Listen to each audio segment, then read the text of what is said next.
Let's start with this Max Olson story. The run of college football players going with the redshirt and transfer plan this season is hopefully wrapping up soon. Wrote about 10 names to know and why they're done playing after 4 games. This is a trend. It's like the opt-out for bowl games became a trend, and now in this case, the same thing here.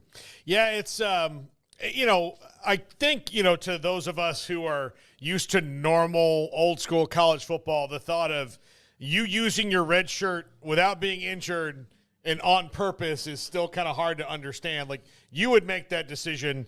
Usually it's the coaches that say, all right, well, Craig Smoak's not ready yet. He's got to get in the weight room. We saw him for a couple games. Let's redshirt him and then we'll roll him out next year. Well, now, because of the transfer portal era, you've got guys who are, making that decision for themselves. So there are, multiple ones. It's not maybe as big of a deal, and most of the guys that have gone in the portal are not Matthew Sluka, who are not the starting quarterback, but there's enough of them that makes you wonder, like, man, there's something going on at certain places, or what's the deal here? But, yeah, it's an odd trend, at least from my perspective.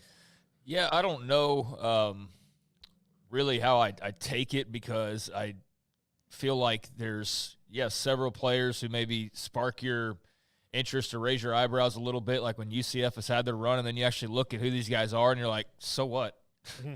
Like, Colton Boomer's not some great kicker that's deciding to transfer all of a sudden, that they're like, oh, my God, how can we – he's been wildly inconsistent for a while now. And, in the case of some other guys around the country, I'm sure it's similar to that, where, you see the writing on the wall, and maybe you're unhappy where you are, and this gives you an opportunity, rather than having some disgruntled guy on your team that maybe you don't even want on your team. Now you can find a way for everybody to be happy, or to have the right amount of attrition that you need to better your ball club or to better your individual career. So I like that there's options out there, and I feel like a lot of the reporting on this is like fear porn, like everything else is. Like, the hurricane was bad, but you would have thought like the world was ending based on like how Twitter was talking about it, right? Like, I feel like that's the case with this as well. Like, oh my God, the guys are quitting on their team. No, not everybody, like you said, is Matthew Sluka.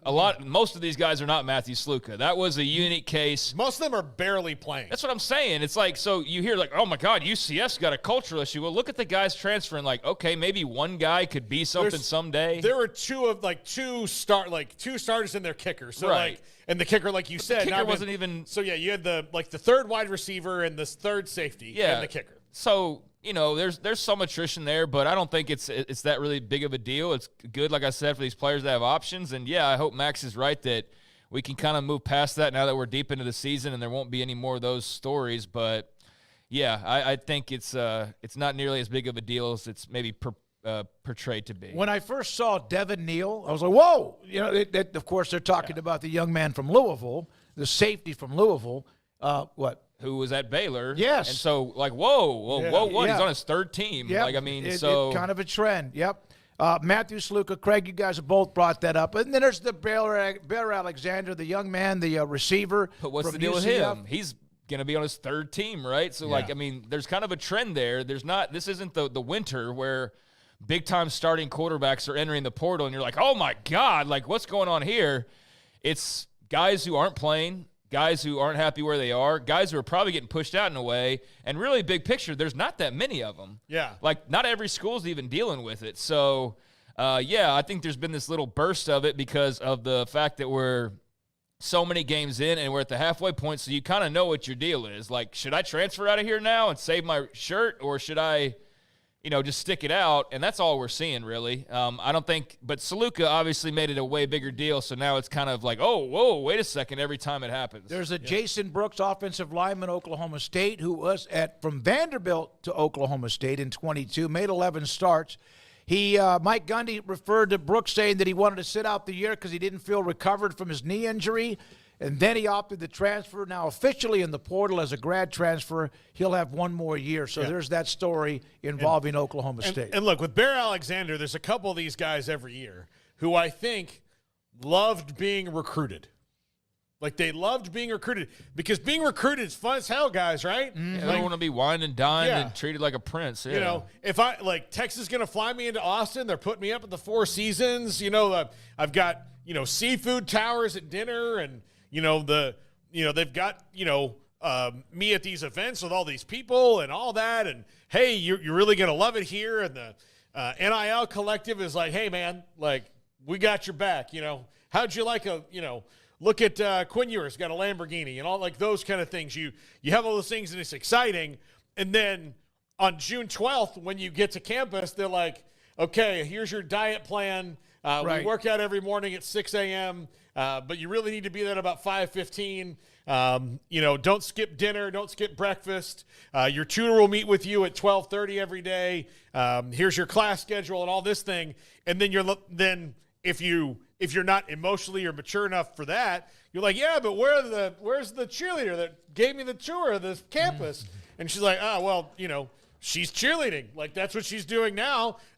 You need to now perform for us and move on. And I think that's hard for a lot of guys, or some guys that don't get that. All of a sudden, especially now, you're getting paid. It's a job, buddy. Yep. Why couldn't it have just been somebody in the band that gave him the tour? Well, you had to pick out the cheerleader. Well, I get it. I'm just saying. I get it. I know that's technically not supposed to go on anymore, but I'm not naive. Yeah. He also, Max, today, what will ending the NLI, a National Letter of Intent program, mean for transfers? Per the NCAA, transfers will be able to sign written offers. New schools, other schools will be prohibited. This was from yesterday, from recruiting communications with them after they sign. That's not going to happen. The tampering is not going to stop. Yeah, there's. I don't know how. I hope it does. I would love to see it, but that's not going to stop. Yeah, I don't know how you really police it, but maybe it creates more of a. If somebody breaks this particular rule, it creates more of an obvious situation. But I don't think, in most cases, that the head coach is calling a guy going, hey, you should get in the portal and come here. It's intermediaries. And then the head coach finds out, like, hey, guess who wants to come here? And then he just goes, oh, what a happy accident. I think that's how it mostly works, because there's levels of plausible deniability between the head coach and the player. Greg, anything to add on that? No, I mean, it's just a natural transition. I don't think it's really that big of a deal. I don't think it stops tampering. I don't think it really changes much at all in the big picture. I guess maybe if you're like what happens to signing days, that all still kind of arranged the same way. But if it's not, do I really care that much? Like, no, I really don't. Honestly, I've had my fill of the big announcements and all of that. Like, I still follow recruiting, but I mean, if there's not like big, huge signing day parties and official announcements all at the same, like, it's not going to change my fandom at all, right?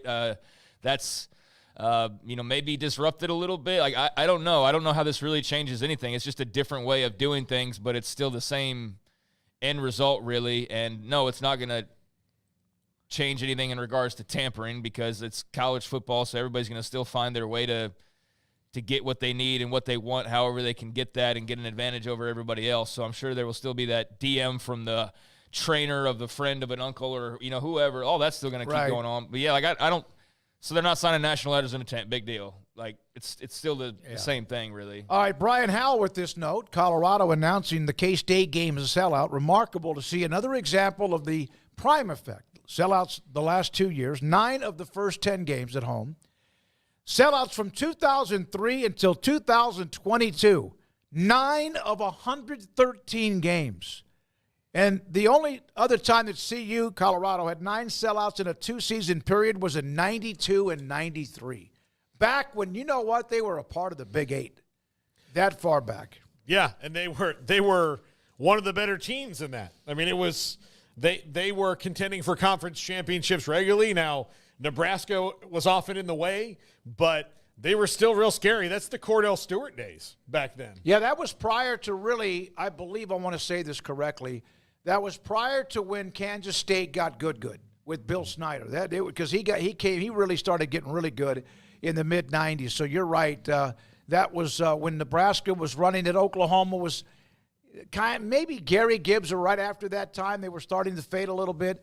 But that's an incredible stat for Dion and Colorado and the sellouts, 9 of his first 10 home games.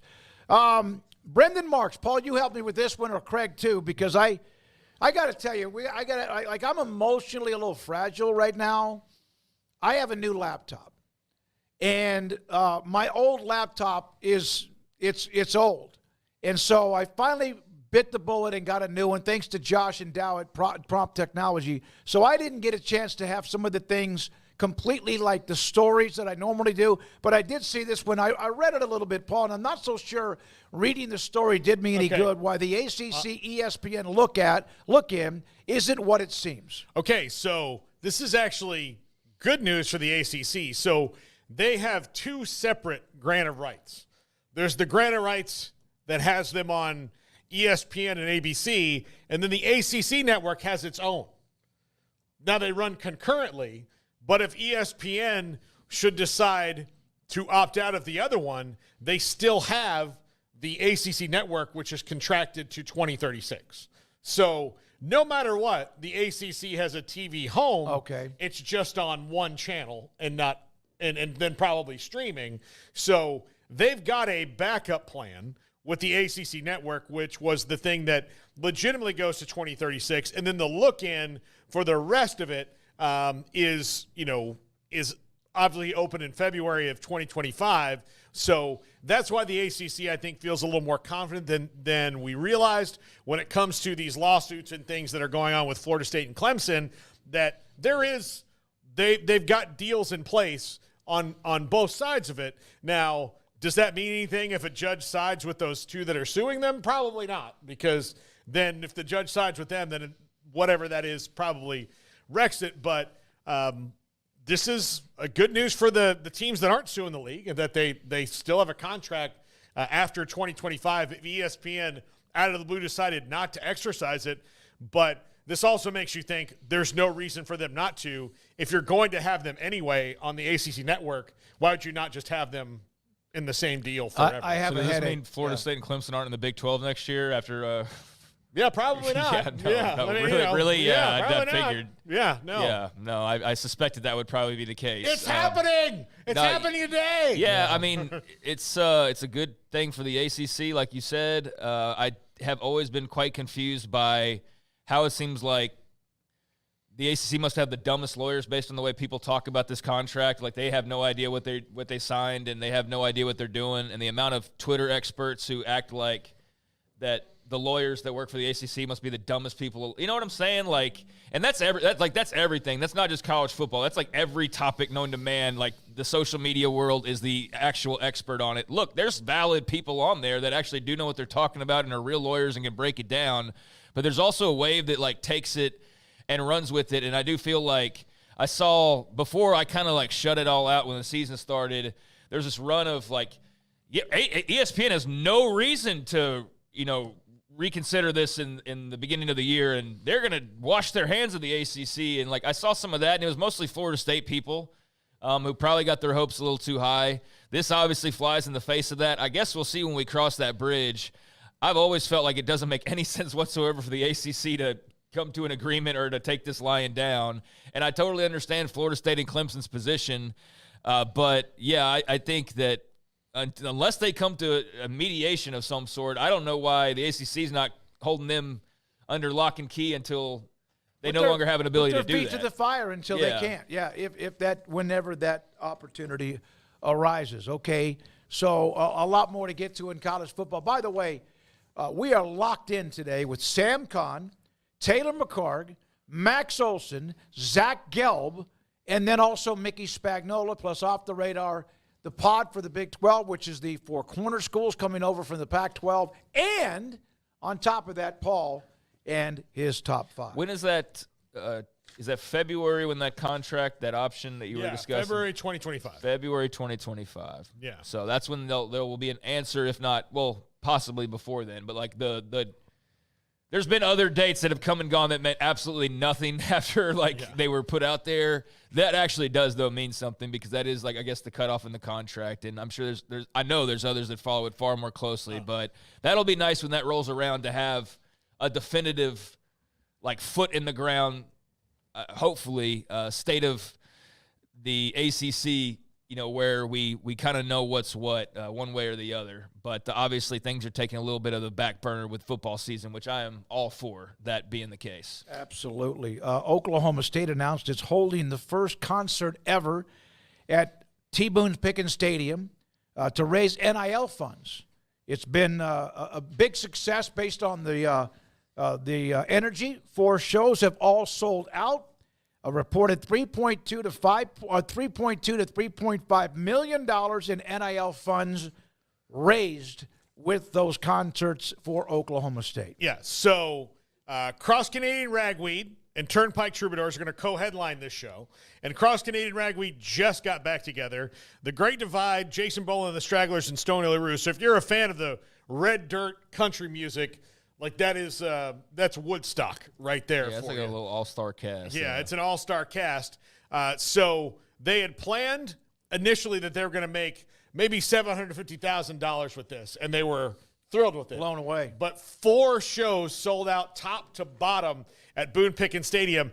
And you want to do NIL fundraisers? To me, this is the way you do it, because part of it, and I've thought about this, like if I go to my NIL website and I buy a T-shirt, like, yeah, I've got the T-shirt, or if they just come to me and say, hey, we need $1,500 from you or something like that, or annually, and you'll get we're going to have a big barbecue at the end of the year. You'll get to meet the players. All right, that's fine. But if you can give me an experience like this where I know that, like, I'm going to have a fun night with my friends, the money's going to go to the NIL. To me, this is a better idea than just going, hey, money, give me money, give me money. Yep. Yeah, I mean, the Always big thing money. is these bands are from Oklahoma. It's the Boys from Oklahoma is the name of the concerts. Mm-hmm. And they had, I think, originally I don't know the exact details because I caught a lot of this in passing, but I know they had, like, 1 or 2 shows originally. Oklahoma State fans can share the details. And then there was such a demand for it that I think they had to add more shows. And then those are now, obviously having tickets fly off the shelves as well. Yeah. So it's a great idea. It's a unique thing that I think certainly should inspire others to do some similar types of things when it comes to raising money and just doing cool stuff for fans. So it seems like there's been a great demand for it. I mean, I saw a lot of people pissed that I guess those first couple shows sold out, or the price, like, everybody's complaining about something, but it was like, it was too expensive, or there wasn't tickets, or whatever it was, and I think Oklahoma State remedied that by the next day or something and added more. But regardless, there's obviously a great demand for it, and that should be a pretty cool scene. And you have, in the case of Cross Canadian Ragweed, I mean, they're Stillwater. So, they got the hometown guys and just the home state guys, and that's all really, really cool. So, and then Cross Canadian Ragweed being back together for the fans of that genre, that's a huge deal. So, yeah, that's very cool. And if a younger version of me would probably find a way to get up there and go check that out in some form. What do you mean younger version? Like 28, 33? Pretty clear what I mean. Like, yeah, like in my 20s, I would probably find a way to get up there. Yeah, I once introduced Stoney LaRue at a club here. And, did you really? I did. Yeah. I did. That was it was when I was also having a moonlight as a promotions director for a country station, and I had to give 104.9 George FM. It's Stoney LaRue. Everybody give him a big hand. I got to meet him, and I tell you, he did live up to his name. Yes. Garrett would have had a great time backstage at that thing. How do you know he wasn't under the stage the whole time? He might Just have been. soaking in the fumes. Because what they usually do in that, they take you onto the bus or right outside the bus and you get to meet them. I've done it Randy Rogers Band, a couple others, the late great Billy Joe Shaver. That was a fun one. But you go and they introduce you to them, and you get a little quick photo op. But I remember walking onto their bus, and I didn't get to partake, but I kind of did because they had just finished, because they were kind of getting ready to come off the bus. And so I met him, and the drummers they're, hey man, how's it going? Did you take a hit? I took a deep breath, I'll tell you that. Okay, yeah, that was good enough. You should inhale, right? Yeah, that's all that matters. Yeah. There's one other, before we get to the one with Dan Murphy, Garrett, this is a story. Zach Stipe from Cincinnati sent me this email about a field, stadium, etc. Cincinnati is about to completely replace the playing surface at Nippert Stadium, and they're going to do this. So that's a remodel in a way for Cincinnati's football stadium, since we were just talking about Oklahoma State, even though that was an NIL story. Speaking of that, a company founded and fronted by Kendrick Perkins is offering college and high school athletes upfront money in exchange for a portion of their NIL earnings. Experts are saying the deals resemble high-interest loans. Shady. Yep, and could be taking advantage of players. This won't last long if, in fact, this is true. I don't know Kendrick Perkins personally, and I don't have a problem with him, but I'll just tell you, if you're an athlete and somebody offers you this kind of deal, say no. Say no. Absolutely not. No. This is not something you need to do. As a matter of fact, I believe it was he's now with the Bears, but he was with Florida. Gervon Dexter, that got drafted this past year. He had an NIL collective, or this kind of phony group, come for him saying that he owed them some of his NFL money because of a contract he had signed. And I think he won that lawsuit, going like, no, this is not legit. So don't do that. Yeah, I mean, it's been panned pretty quickly and deservedly so. It's been called predatory and deservedly so. Yeah, I would run away from this as fast as possible if I was an athlete's family, because it does seem like predatory is a great word to describe this. Not surprised it's taken this long.